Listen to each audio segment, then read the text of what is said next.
8:10 AM presenta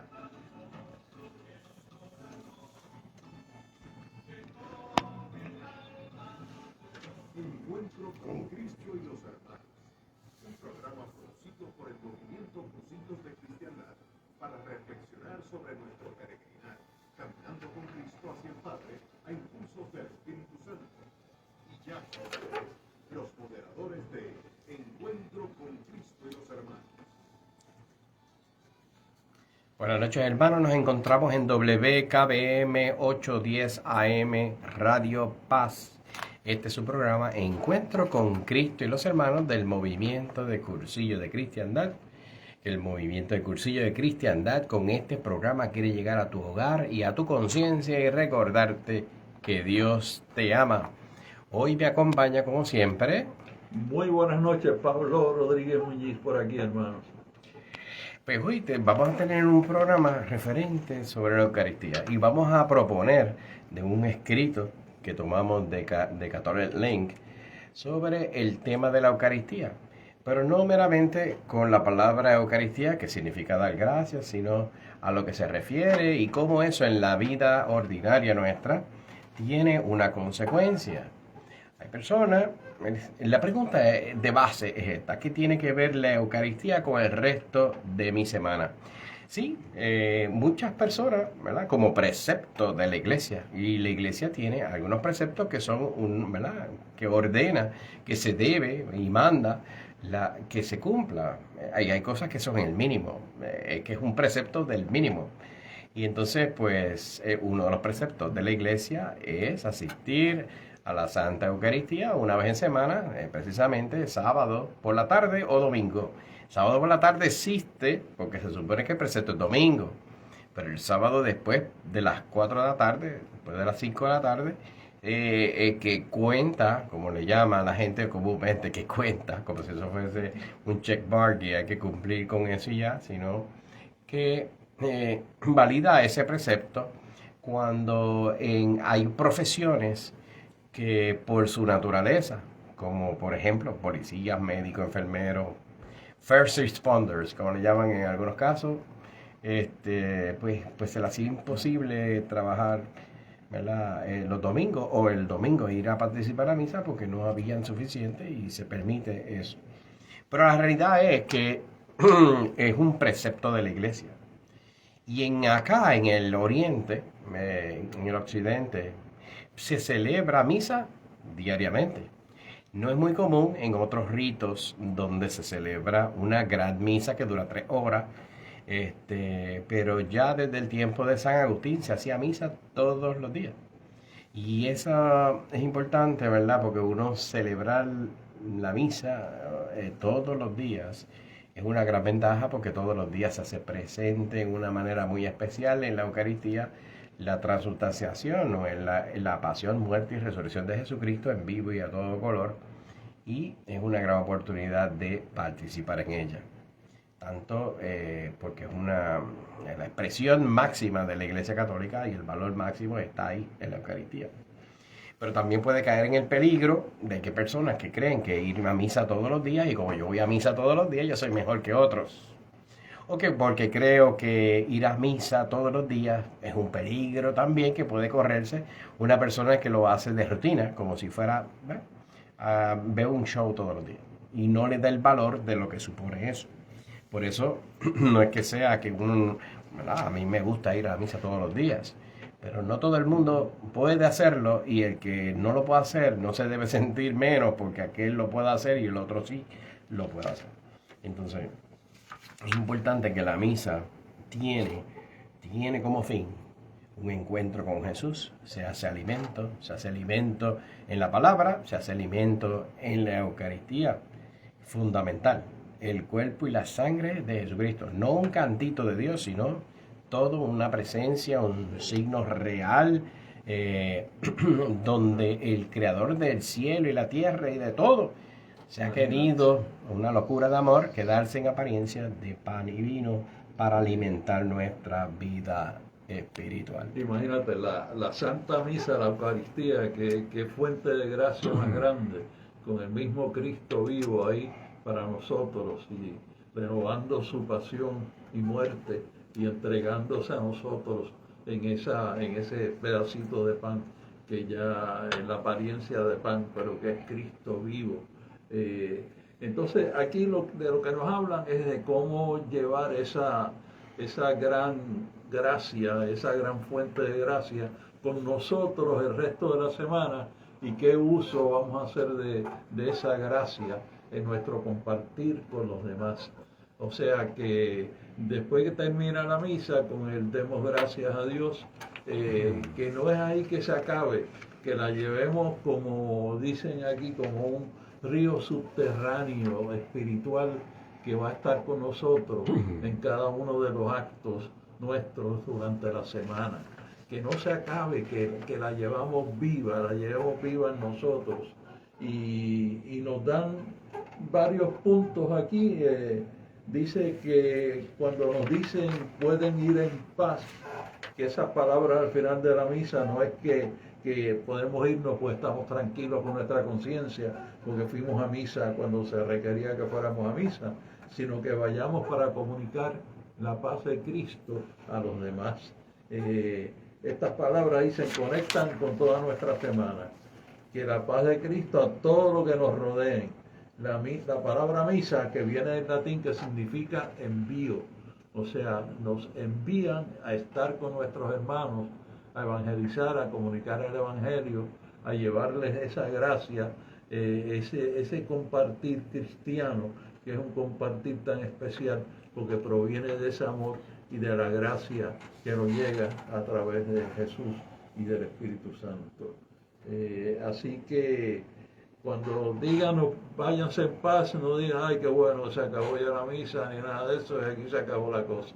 Nada de eso. Celebramos la misa, disfrutamos cada segundo, estamos pendientes, prestando atención todo el tiempo, viviéndola con el corazón, y cuando digan váyanse en paz, pues nos llevamos eso con nosotros para transmitirlo a los demás, esa paz de Cristo.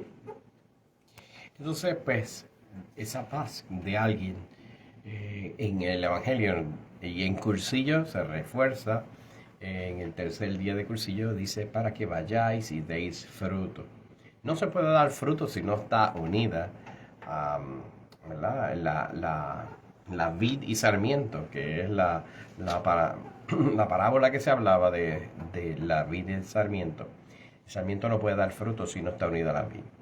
Y entonces en la vid es en ese que nos infunde vida real, la vida divina, la vida de Dios, de un signo sensible. No daremos fruto si no es en eso. Entonces, fíjense que el segundo punto es que el banquete, pero también sacrificio. Fíjense que en el Padre Nuestro recoge la palabra, dame el pan de cada día, ¿verdad? Jesucristo. Se celebra la misa todos los días, precisamente por eso, porque se hace alimento, el pan de cada día, haciendo referencia precisamente a lo que se celebra en la Eucaristía. Y es tremendo uno disfrutar y saber que es la comunión, es alimento, pero también es un sacrificio. Es en el banquete donde primero se da el sacrificio. Y cuando hablamos de sacrificio, también debemos de celebrar en el altar uniéndonos a ese único sacrificio, el sacrificio de Jesús. ¿Cómo vivo la dimensión del sacrificio en mi vida cotidiana? Fíjense que en la plegaria eucarística incluye cuando se hace el ofrecimiento en el ofertorio, fruto del trabajo y el esfuerzo del hombre, todo, con sus alegrías y con sus penas y sufrimientos, todo nuestra vida se pone y se une a ese único sacrificio de Jesús. Participamos en eso y las palabras en la plegaria eucarística nos invitan a eso. Aprovechen ese momento, ¿verdad?, cuando se hace el ofertorio, de poner toda nuestra vida. Hay a veces que uno cree que dice, no, es que yo pongo ahí todas las cosas por las cuales me hace sufrir la vida. No, también por las alegrías, por tantas cosas buenas que Dios nos da, por la familia, por los conocidos, por la salud, o por si no tengo salud, que me ha traído tanta paz en mi vida, porque sé que Dios está conmigo.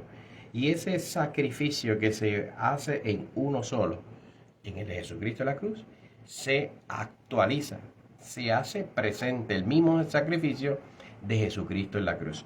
Es el sacrificio incruento que se celebra en todas las misas. Pero el cruento lo hizo una sola vez, trepado en la cruz. Y ofrécete al Padre cuando se ofrece el pan y el vino, que se van a convertir en el cuerpo divino y la sangre preciosísima de nuestro Señor Jesucristo. Ofrécete tú también con ese pan y ese vino que nos regala el Señor, que se va a convertir en algo tan increíble. Hazte parte de ese sacrificio.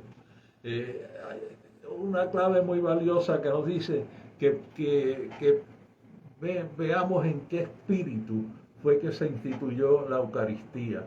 Y dice que fue en el espíritu de obediencia al plan del Padre, de servicio y de entrega. Eso es algo que nosotros también debemos seguir. Dicen que es igual que cuando se lee la Sagrada Escritura, que debe ser leída con el mismo espíritu con el que fue escrita. Así que también para comprender más la Eucaristía tenemos que estar pendientes de ese momento, que es un momento de servicio y de entrega, que es seguido por lo que quiere el Padre, que es lo que debemos estar siguiendo luego de que termine la misa, entregarse a los demás. Dice, vivir el servicio y la entrega en mi vida cotidiana. ¿Cuál es la llave al corazón de Jesús? La donación personal por amor a Él. Eso lo puedo hacer de muchos modos distintos durante la semana. Quizás es cuestión de ponerse a pensar un poquito cómo es que puedo ayudar, cómo me puedo entregar, cómo puedo hacer actos de servicio a los demás, cómo seguir el plan del Padre, ser obediente siempre en el amor, que eso es lo principal, el amor que nos viene del Padre y que se presenta tan y tan increíblemente en la Eucaristía, en la Santa Misa. Se renueva el sacrificio de Cristo en la cruz y está dándonos el pan de vida, el pan verdadero Jesús que se hace presente. Imagínense, de ese Dios increíble, la segunda persona viene y se encarna, y luego de encarnarse la segunda persona decide quedarse con nosotros luego de su muerte y resurrección en la tierra, en todos los sagrarios del mundo, en ese pedacito de pan, en esa Eucaristía. Ahí está toda la divinidad de Cristo, ahí está también la Santísima Trinidad, ahí está el Señor en cuerpo, sangre, alma y divinidad. Imagínense qué regalo más increíble. Y ha habido milagros de los que hablaremos un poquito más tarde respecto a la Sagrada Eucaristía, que son una cosa increíble para que uno esté bien consciente de que ese sí es Jesús en cuerpo y alma y divinidad. Cuando se celebra la Eucaristía, la Santa Eucaristía, ustedes ven que el sacerdote tiene unos gestos, unas palabras y la forma que utiliza.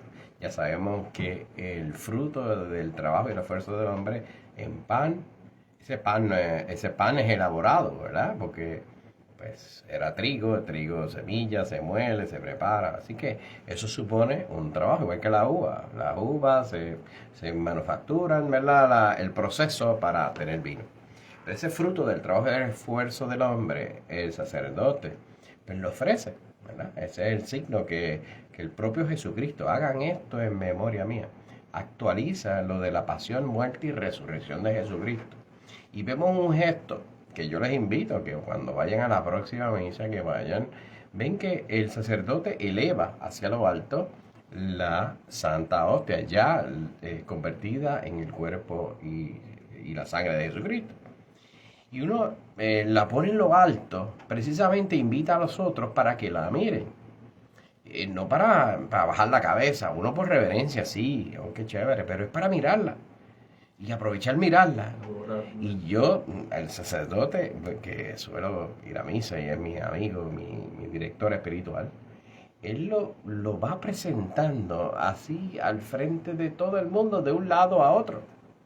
Porque él dice que en lo que está haciendo él en ese momento, mostrándole lo que Dios ha hecho por ti, por ti, por ti, por ti, y va señalando así a todas las personas que participan en la Santa Misa, lo que está haciéndose presente en ese momento, el sacrificio incruento de Jesús, ¿verdad? Por amor a ti, a mí, a todos los que estamos participando allí. Y eso es bien bonito porque fíjense que supuso la obediencia al Padre. Eso es lo que quería el Padre. Y le costó, pero por supuesto que sí, porque puso al servicio a su único Hijo, Jesucristo, para entregarlo. Nadie le quitó la vida a Jesús. Jesús le entrega, y le entrega por amor, siguiéndolo en la obediencia del Padre, para que entonces Él lo entregó todo, se entrega todo, por amor a nosotros. Y ahora nos pregunta, ¿y tú? ¿Qué me vas a ofrecer? ¿Qué es lo que nos vamos a responder nosotros de ese gran amor recibido? No podemos quedarnos con eso en los bolsillos, no podemos quedarnos con eso y hacer nada. Y por eso nos invita a que nuestra vida cotidiana, en la ordinaria, reflexionemos sobre esa adoración personal por amor a Jesús, que ha hecho tanto por nosotros, por ti, por mí, por todos los que estamos aquí, de vivir al servicio y entrega en la vida cotidiana. No hay que hacer cosas extraordinarias, sino hacerlas de manera, con un gran amor, las cosas ordinarias. Y lo recoge el mismo Evangelio, y Madre Teresa de Calcuta lo refutó una vez que se lo plantearon. Ella la hace todo por amor. Una señora le dijo, una periodista le dijo, wow, yo no estaría curando a una persona leprosa en la calle. Yo no haría eso ni por $1.000.000. Y Madre Teresa de Calcuta le dijo, ni yo tampoco lo haría por $1.000.000. Lo hace plenamente al servicio, un amor muy personal, porque reconoce lo que ha recibido de Dios. Sí. Y esa adoración y silencio de Jesús en la Sagrada Eucaristía, en la misa, lo podemos hacer también en todas las iglesias en que está un sagrario, en que está la Sagrada Eucaristía, en los sagrarios. Es muy importante saber que Jesús está allí presente, y que estoy seguro de que cuando te presentas allí, él diría, qué bueno que hayas venido, te estaba esperando, porque Jesús nos espera con todo su corazón. Él quiere que vayamos y lo visitemos, y tú puedes orar en cualquier sitio, desde la intimidad de tu corazón, en cualquier lugar. No tienes que estar en una iglesia, en una capilla, pero sabemos que cuando sí estamos allí y estamos orando en su presencia, es algo muy especial. Y es bueno que lo sigas viviendo mientras más puedas ir y pasarte un tiempo con Jesús, especialmente si tienes alguna situación muy difícil. Te puede ayudar de muchas maneras. Está presente allí. Muchas veces no tienes que decir nada, sino estar en su presencia y disfrutar de esa gracia especial de Jesús allí con nosotros en la Eucaristía, vivo y presente con nosotros. Cuando yo hice cursillo, y he trabajado varias veces en cursillo, la experiencia de hacer una visita al sagrario es algo extraordinario. Nunca antes vivido. Muchas personas, eso ha sido la primera vez en su vida que se hayan acercado o tener conciencia de lo que significaba un sagrario. Los sagrarios originalmente, o su propósito principal, era para los que no pudieron haber participado en la misa, por muy buenas razones de no haber podido participar de ese sacramento. Se reservaba para los que iban a visitar a los enfermos. Principalmente ese era el propósito de un sagrario.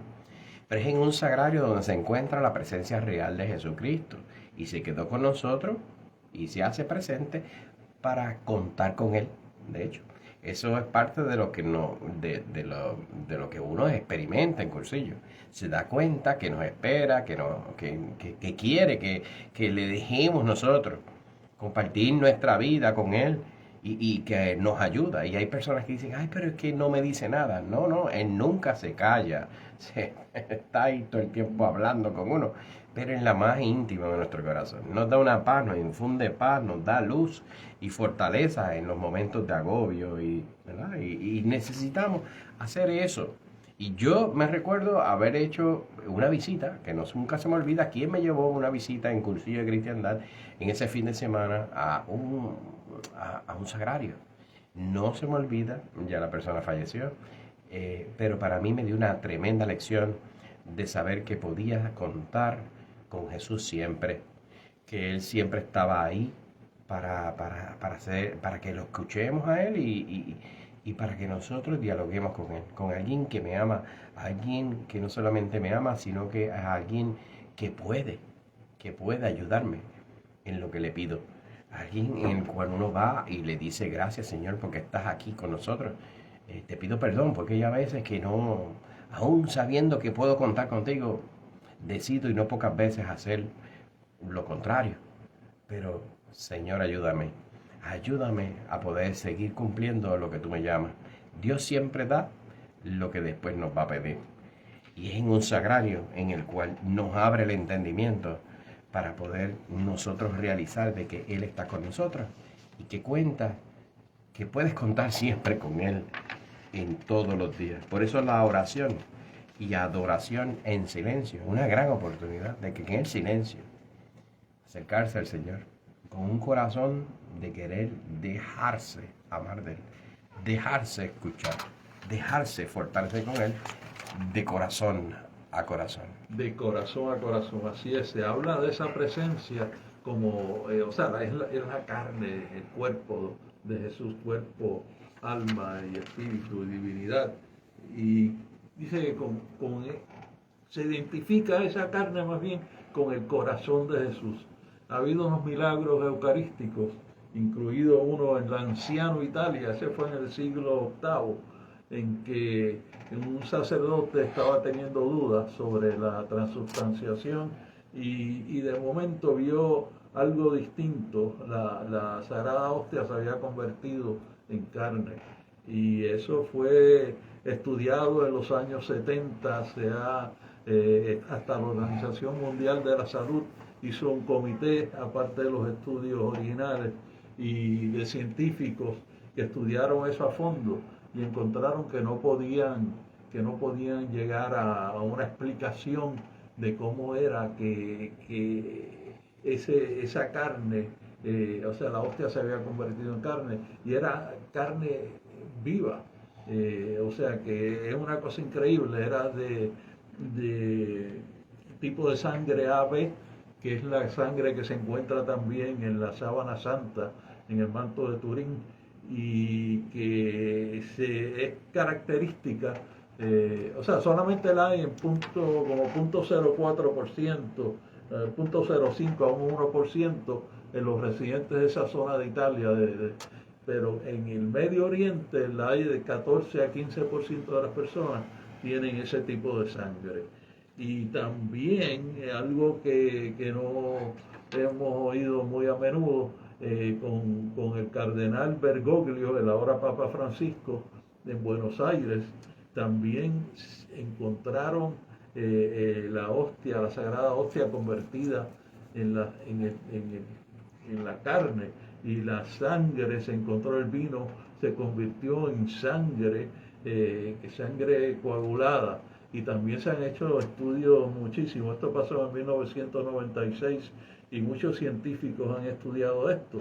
Y de nuevo también es sangre AB, como en los demás milagros eucarísticos. Y ahí encontraron que era un tejido vivo del corazón, precisamente del corazón, y que estaba vivo, que se le entraba una aguja y salía sangre. Y también, o sea que la tía era un tejido vivo que tenía glóbulos blancos y rojos, que no aparecen en carne humana, en carne de corazón, a menos que sea algo increíblemente reciente, y esto habían pasado años de que se tomó la muestra y todavía había glóbulos blancos que eran indicativos de sufrimiento, de que hubiera recibido esa persona golpes en el pecho y mucho sufrimiento. O sea que la Comisión Científica de la Organización Mundial de la Salud, nombrada en 1973, dice que hizo 500,000 de exámenes durante 15 meses que confirmaron los resultados previos que se habían hecho originalmente. Y se publicaron los estudios en Ginebra y Nueva York en 1976, confirmando la imposibilidad de la ciencia de explicar este fenómeno. Milagro Eucarístico de Buenos Aires, y se han dado otros milagros eucarísticos en Francia, Alemania, Holanda, España, en muchos lugares, y en América del Norte también. O sea que esa presencia real se establece no solamente por la fe que tenemos nosotros, sino que se ha podido constatar para que todos aumentemos nuestra fe y seamos sumamente agradecidos, que es otra de los puntos que quieren que tomemos en cuenta, que seamos agradecidos, que la palabra Eucaristía viene de acción de gracias, cultivar esta virtud de dar gracias a lo largo de nuestras semanas. Estaremos viviendo de modo muy particular una dimensión central de la Eucaristía, que hay muchísimo por qué estar agradecidos a Dios durante nuestra semana. O sea, eso es otra forma de seguir proyectando toda la misa, la presencia de Cristo en la misa, que siga viviendo con nosotros y que siga dando frutos durante toda nuestra semana. Y cuando hablamos de corazón a corazón, refiriéndonos, ¿verdad? Ya sabemos la situación eucarística, que son milagros. De hecho, Acutis, uno de los jovencitos que documentaba todos esos hallazgos, y hoy en día es santo, el de la iglesia. Pero lo más importante del asunto de eso de corazón a corazón es que Jesucristo tenía sentimiento humano. Sí. Y nos invita a nosotros con un corazón humano como el de Jesús, porque era Dios y hombre verdadero. Amó también al modo humano, así que nos comprende. Sabe lo que es la traición, sabe lo que es un amigo, sabe lo que es el amor de una madre, sabe lo que es el amor de un hermano amigo. Así que cuando nosotros nos referimos a Dios, no es un concepto muy lejano y incansable, no, que nos identifica y que nos comprende por lo cual nosotros estamos pasando. Y nos invita a nosotros a amar al modo humano, podamos elevar ese amor a lo divino. Por eso que en Cursillo de Cristiandad se celebrará el próximo de agosto, de 24 al 27, un cursillo de hombres. Del 24 al 27 de agosto, cursillo de hombres, y del 14 al 17 de septiembre, un cursillo de mujeres. Es allí en ese sitio donde nos enseñan a amar. Y conociendo y más un corazón en el cual reconocemos el amor misericordioso de Dios, que se hizo verdaderamente hombre y que se hizo igual a nosotros en todo, menos en el pecado. Y esa cercanía, ese poder acercarme a Jesús y que Él me comprenda y que sepa, es posible. Y por eso le invitamos, para mayor información, al Secretariado de Cursillo, que es el 787-789-7596, o a través de la página de Cursillo, cursillospr.com. Como decimos en Cursillo, Cristo y yo. Mayoría aplastante. Hasta la semana que viene. Dios me lo bendiga. Muy buenas noches. Buenas noches.